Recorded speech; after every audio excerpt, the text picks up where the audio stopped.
So I just realized that I spoke about this for like 10 minutes and was not recording. So we're going to do this all over again. But yeah, so in this video, I'll be talking about the newly announced Marvel TV shows, the 3 of them that were announced at D23, I believe like a week ago or so. But yeah, I guess I'm just going to repeat myself because I forgot to record. But yeah, so let's get started. So the first show that we're going to be talking about is She-Hulk.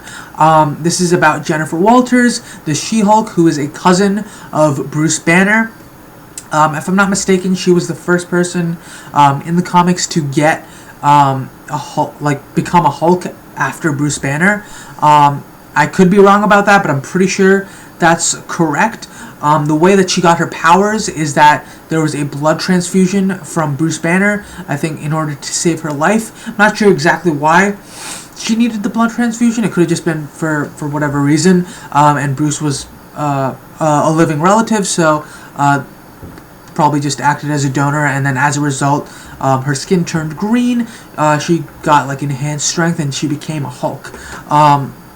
But the big difference with her character is that she doesn't have, I don't think she has the ability to just become normal human again. She doesn't have like a split personality really, so it's just always her Jennifer Walters, and she's also a lawyer. So she's one of the few like superheroes that are also lawyers, along with like Daredevil. I think those are the 2 like lawyers, but Daredevil, as far as I know, is like considered the best lawyer in the Marvel Cinematic Universe, or in the Marvel Universe. So yeah, I don't really know too much about Jennifer Walters.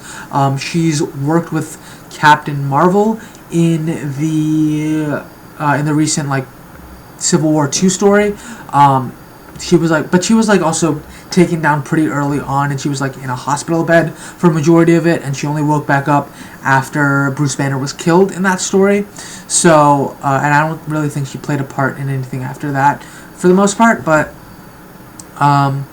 yeah, so I believe she's for the most part been a Green Hulk, and then I think in Civil War II she was gray for a little bit, but apart from that, she's pretty much just stayed one color, one Hulk. But yeah, again, like she's honestly, she's pretty much not a very well-known character comparatively, because if you're talking about the Hulks in general, you probably know like Bruce Banner, then you know Thunderbolt Ross became the Red Hulk, then you have I'd probably say Scar or A-Train, or even like Hulk's other son, whose name I'm blanking on, but and then you got I'm blanking on Betty Ross. Yeah, Thunderbolt Ross's kid became the She-Red Hulk. So those are all like the ones that actually have a little bit more meat towards them, as far as I know. I just haven't seen too much with Jennifer Walters to be able to comment on that, but if anything, like any of the Hulk stories that I've read really deal with majority of the other Hulks, not really Jennifer Walters. So don't really know too much about her character, but I think that regardless, Disney will do a good job making the story, so I think it'll definitely be good. But I'm not super excited about it, but it's just something else that's coming out, so I guess it's just another Marvel TV show that we'll be seeing in the next couple years. Yeah, so the next show that I want to talk about is the Moon Knight TV show. I'm really excited about this one just because it's a character with a multiple personality disorder. I believe his original name is Mark Spector, but his alter ego, his other personality, is Moon Knight, and I think that there are several other personas, at least one other, but I think that there are a couple other deviations as well, similar to how the Hulk, Bruce Banner, has like so many different variations in his mind, but yeah, the main one is Mark Spector and Moon Knight, and I believe there's one other one as well, but I just don't remember it off the top of my head. The thing with his character is you don't actually know whether or not his powers are real. The whole thing with his character is that he could just be insane, which I think could be really interesting, kind of like how Legion is a little bit of a head trip. You don't really know what's real, what's not, because you're with an unreliable narrator. And I think that if they do a similar thing with the Moon Knight show, it could be really intriguing to just see what's going on in his head.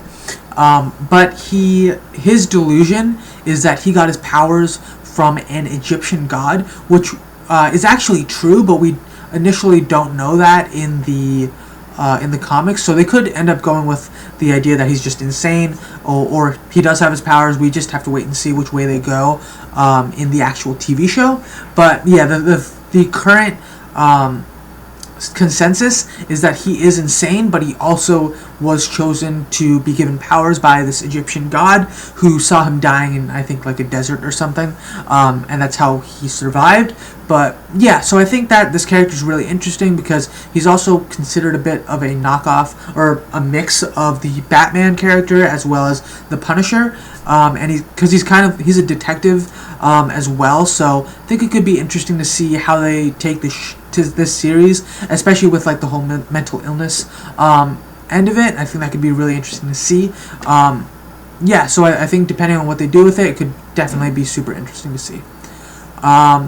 Yeah, so the last show that I'm interested in, or the last show that was announced, is Captain Marvel, Miss Marvel, and this is the Kamala Khan Miss Marvel. It's not Carol Danvers. Carol Danvers was initially Miss Marvel, but once she became Captain Marvel, Kamala Khan sort of took the mantle of Miss Marvel after she was saved by Miss Marvel a long, long time ago, back before I believe she got her powers. So once she got her powers through Terrigenesis, because she is an Inhuman, she decided to name her superhero persona after someone who inspired her.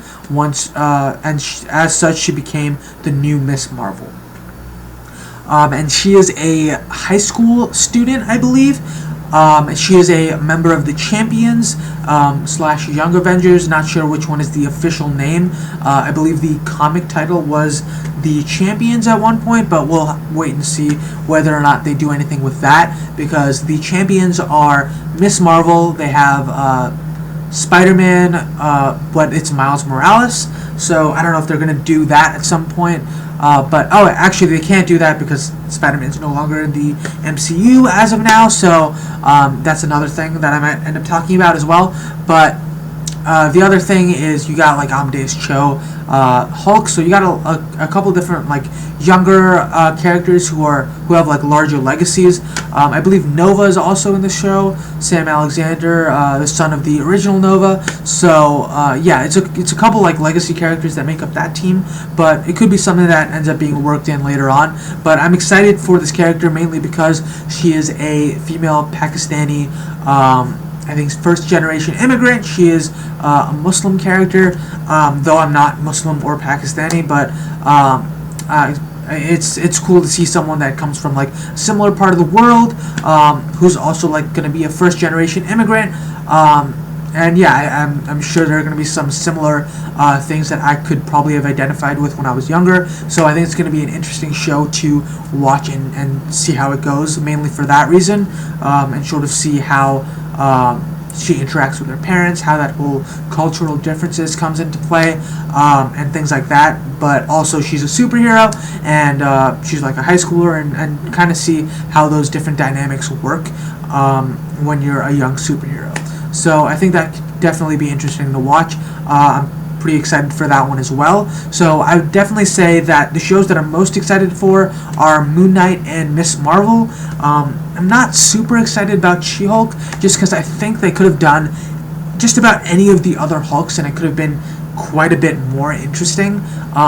Just because there's so much more to the other characters. Like, they could have done a Disney Plus show with Red Hulk and done an entire series where you don't really know that it's General Thunderbolt Ross, and then at the end of like maybe season 1 you finally see him revert back to Ross, and you see that he experimented with himself at one point with gamma radiation using Bruce Banner's blood samples and stuff like that, and he became the Red Hulk.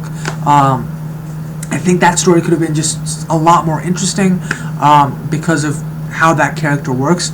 Maybe even A-Train, who is blanking on his name, but he's like he's another Hulk that his physique is similar to like an armadillo, but he is one of like the long-standing friends of Bruce Banner. So things like that. I feel like there could have been a lot of other options in terms of who they could have done for a new Hulk TV show.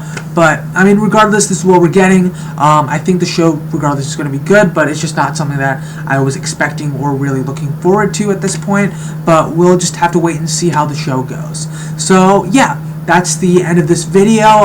If you guys enjoyed what I had to say, if you have any comments, leave them down in the comment section below. Let me know what your thoughts are on these shows. If you're excited for any of them, let me know. And yeah, if you like the video, leave a like, let me know. I'm super excited for the new Disney shows in general, so it's cool to hear that we have a couple more that will be coming out in recent years. So yeah, that's all I have to say today. So I'll see you guys next time. Bye!